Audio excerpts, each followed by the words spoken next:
Preparing for the FE exam can really feel overwhelming. With so much material to cover and pressure from family, school, and even yourself, it's easy to feel anxious and unsure of where to start. Balancing studying with classes, internships, or work only adds to that stress. But with the right strategies and the right mindset, it's possible to succeed. And in today's episode of Pass the FE exam, I'm joined by Brea Jarrell, EIT and Engineer I at Parametrix. And she really turned her early internship at Parametrix, starting way back in her freshman year, into a full-time role. In this conversation, she shares her honest experience preparing for the FE exam, including what it was like not passing it on her first try, and how she bounced back, and the tools and strategies that did help her to succeed. She also opens up about the transition from student life to the working life, and how mentorship really shaped her path, and how the lessons that she learned from her FE prep continue to show up in her day-to-day work. If you're an engineering student or early career engineer gearing up for the FE exam, this episode is packed with value for you. I'm your host, Anthony Fasano, and welcome to Pass the FE exam.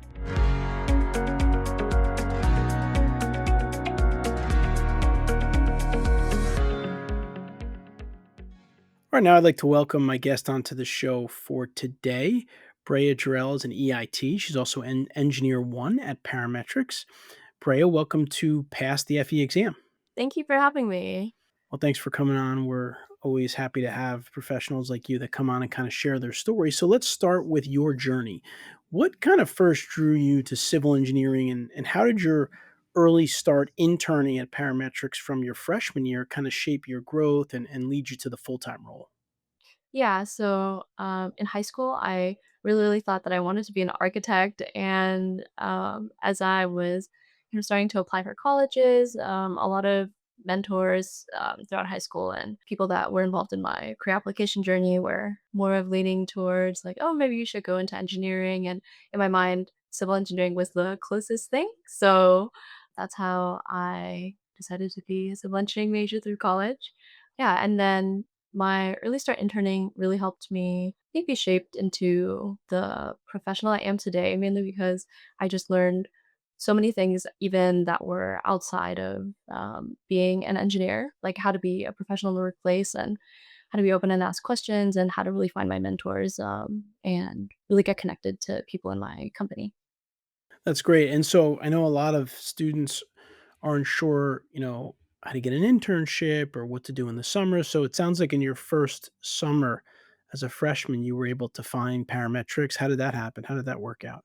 Yeah, so initially I had a family connection through Dave Pennington, who is our VP down in the Southwest region. And yeah, so we were able to have a pretty casual coffee chat because I just wanted to know more about like what civil engineers did on a day-to-day basis. And from there, he connected me to some of the younger staff in the Albuquerque office, and that's where I was able to, yeah, be more casual with some of the other engineers and they offered me an interview towards the end of some of these chats that we were having, and that's how I got there. That's great. That's awesome. And obviously, you kept working there and then you ended up getting the full time job after you graduated. Yeah, that's correct. That's great.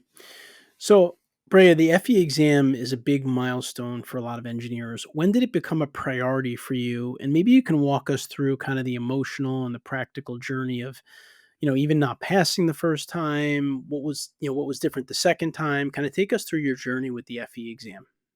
Yeah, so the FE exam is required by UNM, which is where I went to school, to be taken at least one time before graduating. So, as a graduation requirement, we're not required to pass, but we're required to take it. But it should be in everybody's best interest to pass the first time.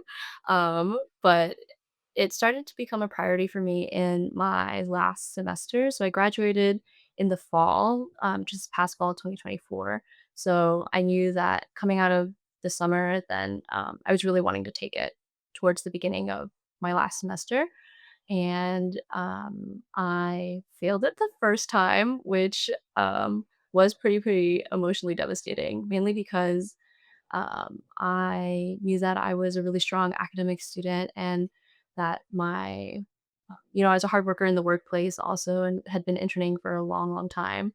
Um, so I was expecting to go into it thinking that it was going to be kind of a breeze because that's what a lot of people had been telling me. And they're like, oh, you'll be fine. You don't even need to study for it. And I think that was the hardest part about not passing it the first time was knowing that mentally it was just devastating because I had just been expecting to pass it going into it. And then you kinda refocused and said, "Hey, I gotta keep pushing forward and take it again." Did you start studying right away again, or how did that work? Yeah, so I took it in September of my last semester, and I knew that going forward, I had a big trip planned after graduation. So I knew that there was just going to be no mental space for me after graduation to really like study again afterwards. And I really wanted to come into my job, having it out of the way and done and not having to study for it after work hours and things like that. So I really pushed myself to take it again. And I took it again at the end of November. So I had a couple of months in between. And yeah, I was able to pass it the second time. And I got to go on my little hiatus from school and work without anything bogging me down. So, And I think it's great that your school required everyone to take the FE exam. I think a couple of the main challenges I find for young professionals with the FE exam is either they don't take it at all in college mhm, because they say, "Hey, I have finals, I have other things going on." They right. don't take it, and then they get out into their work lives, and then it just becomes harder and harder to get back focused on studying, all of the Yeah. equations and everything that goes into it. Or the second issue is they take it, they don't pass it because for whatever reasons they do have Hmm. finals and they do have other stuff going on, and then they just have a struggle to get back to it. So Yeah. I think first of all, it's great that your school required you to take it, and then after you didn't pass it, it's great that you were kind of dug right back in and tried to get it done. So that's good stuff. So Brea, while juggling school, internships, and really life in general, how did you find the time and focus to study for the FE exam? Were there strategies or tools or habits that you developed to help you stay on track to pass it the second time? Yeah, I think a lot of it came from on good support from my work colleagues. So I was able to take a whole week off of work to study before each of my attempts. So because a lot of my um yeah, my supervisors were really pushing for me to do well on the exam like either time, then I was able to focus my time more on the studying than on my internship at certain points. And then also I was able to schedule the exam during weeks that I was a little bit lighter on school. So just being strategic in the scheduling of it. And I would say this was the most instrumental because I really needed to know how to focus and study on my own and just take time in isolation and really just get at it. So taking that time off was pretty important. And also, one of the things I learned the second time is that um, my testing centers offered pretty much 7-day a week testing for the FE exam. So the first time I took it on a Friday. So I was prepping most weekdays for it and coming into it, I think that I was just really, really stressed because I had school the previous week and just didn't really have a ton of time to really set aside time to study for just the FE alone. But then the second time I took it on a Monday, which allowed me to have like the full weekend and no other commitments outside of just studying to focus on.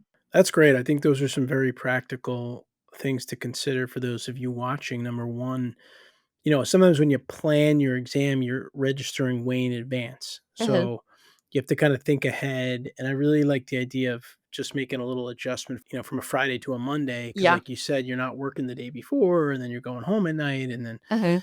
this way you have the whole weekend to kind of rest, do some last studying and prep, and then go in fresh on a Monday, get some good sleep and stuff like that. So that's a really big adjustment. But I think just overall, for those of you listening, when you go to schedule your exam, it's going to be far in advance, but you're going to still have to think about things like that. The day of the week, what else do I have going on? Do I have any deadlines in that time frame? Because that's going to be really, really, really important. So, Preya, when you think back to the exam in terms of topics, were there any surprising or tough FE topics that really challenged you, and how did you work through those? And were there mentors that helped you, or any other ways that you got some help on the difficult topics or sections?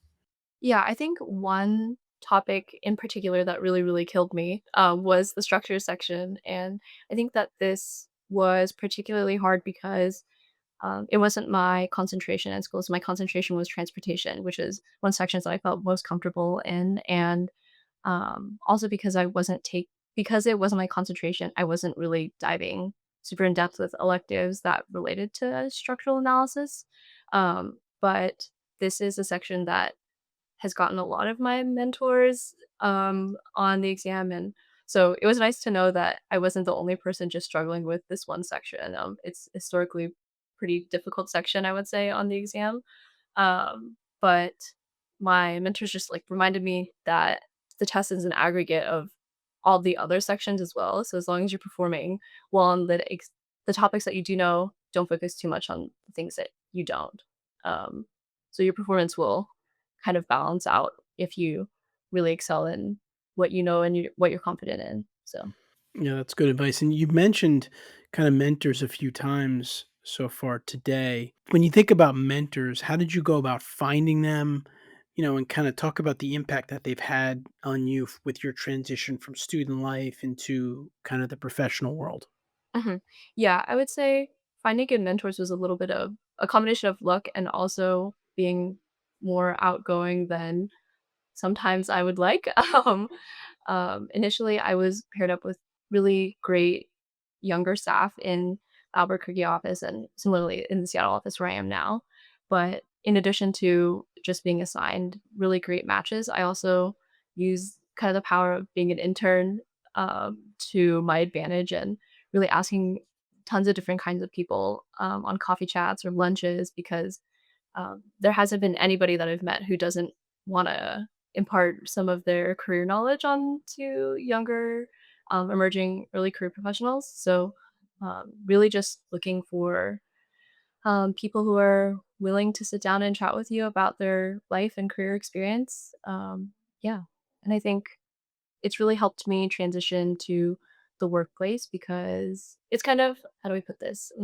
Like knowing that your elementary school teachers also had a life outside of just teaching, that people Right. are a combination of all of their life experience. So knowing that, people weren't just great engineers out of the gate, they also have all this life experience that came before them and all these people that also helped them along the way to become how successful they are today. So, Yeah, that's great. And I think the one point that you made, I think that's really important is for those younger engineers listening is that it can be a little bit daunting to, reach out to an experienced professional for mentorship and guidance. Like you said, maybe you're not that comfortable with it. Maybe you're a little shy, or maybe you're not as confident as you want to be at this point in your career.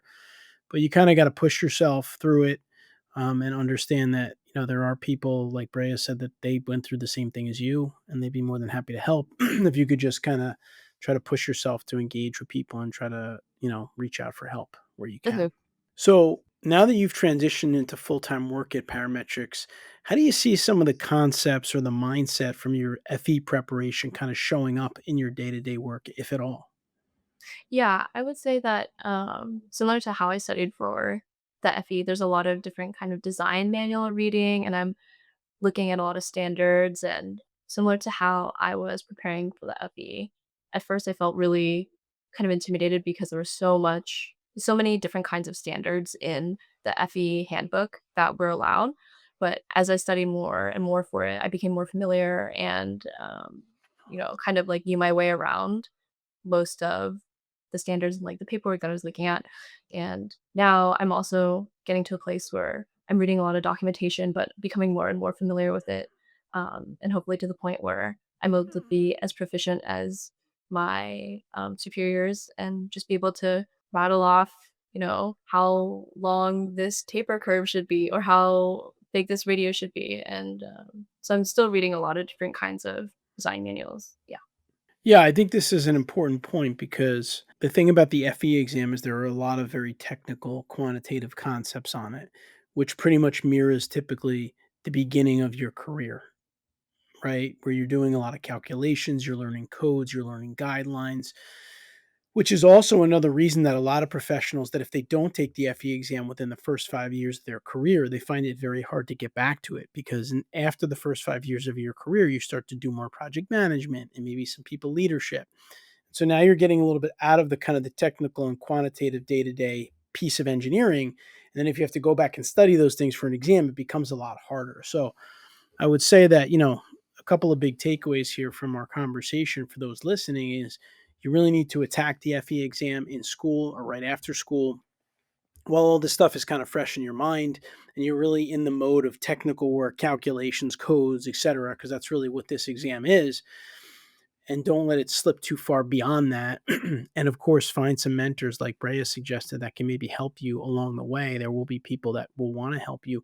And I guess the last question that I would ask you, Brea, is what advice would you offer to students or early career engineers, especially those who might be struggling with the FE or, or navigating that transition into the professional world?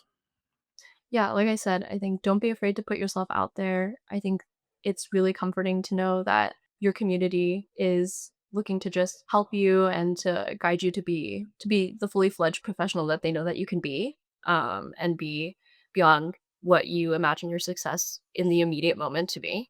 So I think just really finding and seeking out those mentors, and also just having an encouraging team. So building that community around you so that you have the emotional and mental support to, persevere if you didn't pass the first time like I did. And I think that that was huge for me, is to have a whole team behind me and knowing that there are many people rooting for my success, not just my success. All right. Once again, Brea Jarrell, EIT Engineer I at Parametrix. Thanks so much for coming on past the FE exam and sharing a little bit about your journey and sharing some advice with our subscribers. We really appreciate it. Thank you. I hope you enjoyed my conversation with Brea. I mean, she's really young into her career, but her journey has helped her, right? She didn't pass the exam, but she did bounce back and she did pass it. And she found some mentors along the way that have really helped to set her up for success. If you enjoyed this episode, please subscribe to our channel here. We put out videos like this on a weekly basis to help engineers pass the FE exam. If you have a specific question that you'd like us to answer, just drop it in the comments below and I will read it and we will respond to it in a future video. Once again, this is Anthony Fasano from Pass the FE Exam. I'll see you next week.